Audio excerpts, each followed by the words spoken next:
Ito nga, nalulungkot ako nung narinig ko rin sa ating sponsor kanina na yung Project Management Office ng Mindanao Railway Program, 3 tao na lang, sabi ni Senator JB.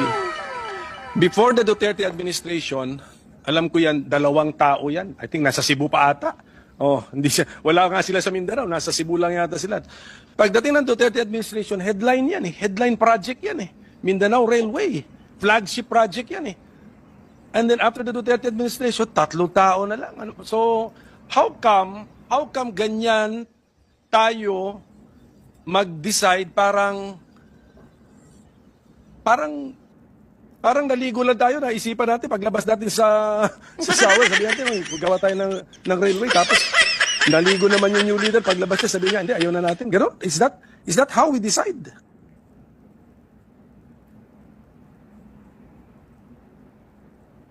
Tama po ba yung facts ko? Teka, si Secretary naman, you have people there with institutional memory. Tama ba yung facts ko? Yung Project Management Office ng Mindanao Railway, before Duterte administration, 2 tao. Tama? Ngayon, 3 tao. Facts yan. In between, during the Duterte administration, lumaki yan. Of course, then naging flagship project yan eh. And then it's that easily abandoned. Your Honor, Mr. President, because as you are correct, no, that during the Duterte administration, it was, tama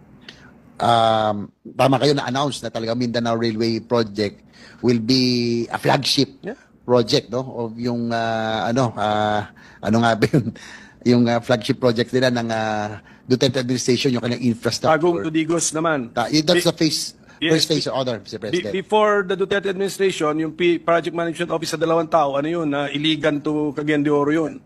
Ang focus nun. Oh. Yes, Your Honor. Unfortunately,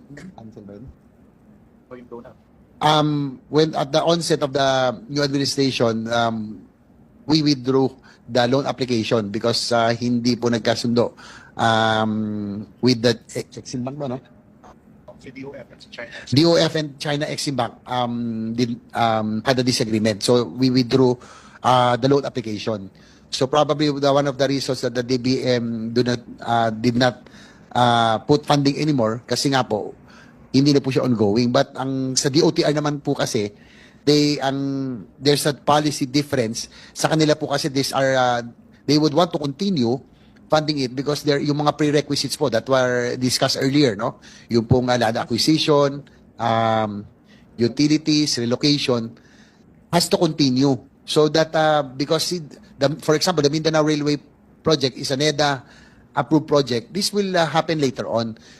But we're hoping that the DOTR is hoping that the Mindanao Railway project will still be funded para po yung mga prerequisites will be taken care of so that when the project commences in the future, at least po hindi na maulit yung mga same mistakes that we are encountering now with the NSCR and the Metro Manila Subway project. Okay, so the Mindanao Railway project is still part of the rail transport program? And yes, Your Honor. And then when you planned your budget, what is the amount that you gave to the project? So Mindanao Railway project, under a program siya. So magkano po? Your Honor, Mr. President, the DOTR is requesting 5.4 billion.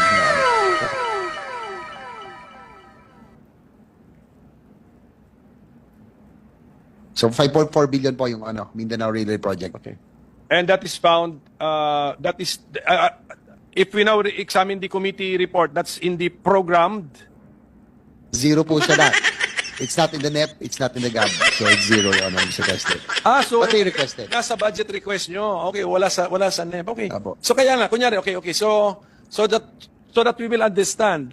Therefore, what does that mean, Secretary? That if an administration gives it a zero budget, is the project abandoned? Not necessarily. It's on hold, Your Honor, Mr. President. On hold, okay. Because it's the Okay. NEDA approved project, so But definitely, we have incurred expenses pursuant to that project. So pwede nating, yung mga ganyan, yung mga projects on hold, siguro si Senator Joel Villanueva will have to also track the expenses for projects on hold. Idagdag yun sa commitment fees.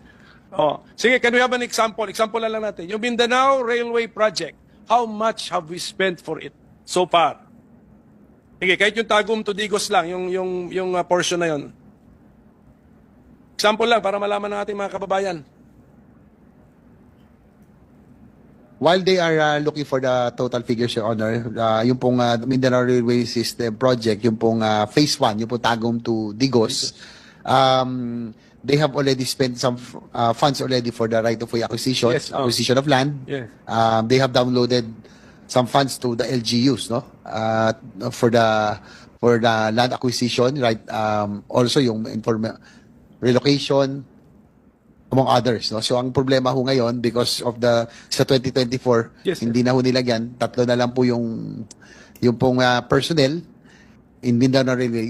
Yung monitoring will be a challenge. Your Honor. That's why in-examplean po natin now how wasteful we are with our money. But this is yung hindi naman ito numpisan sa time ni Secretary, but pinapakita lang po natin yung sistema natin sa gobyerno kasi pera naman ng taong bayan yan eh. Oh, so ilan po 'yon? Magkano po 'yon? Sample lang, example. Applyan natin.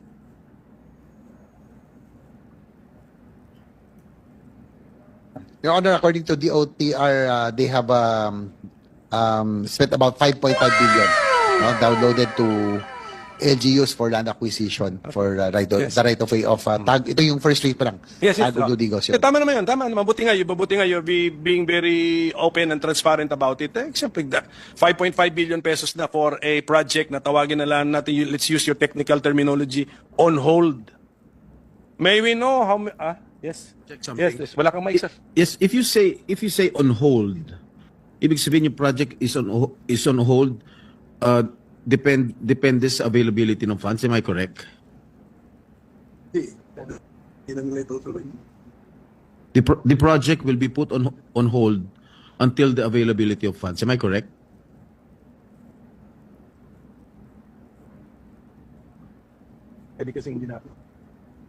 That is correct, Mr. President, that according to the OTR, additional preparatory works, no, prior to the loan agreement, if ever it pushes through, are not being done because of the lack of funding. In this case, for 2025, Your Honor, Mr. President, yung kanila pong 5.4 billion, yung sa NEPO is zero.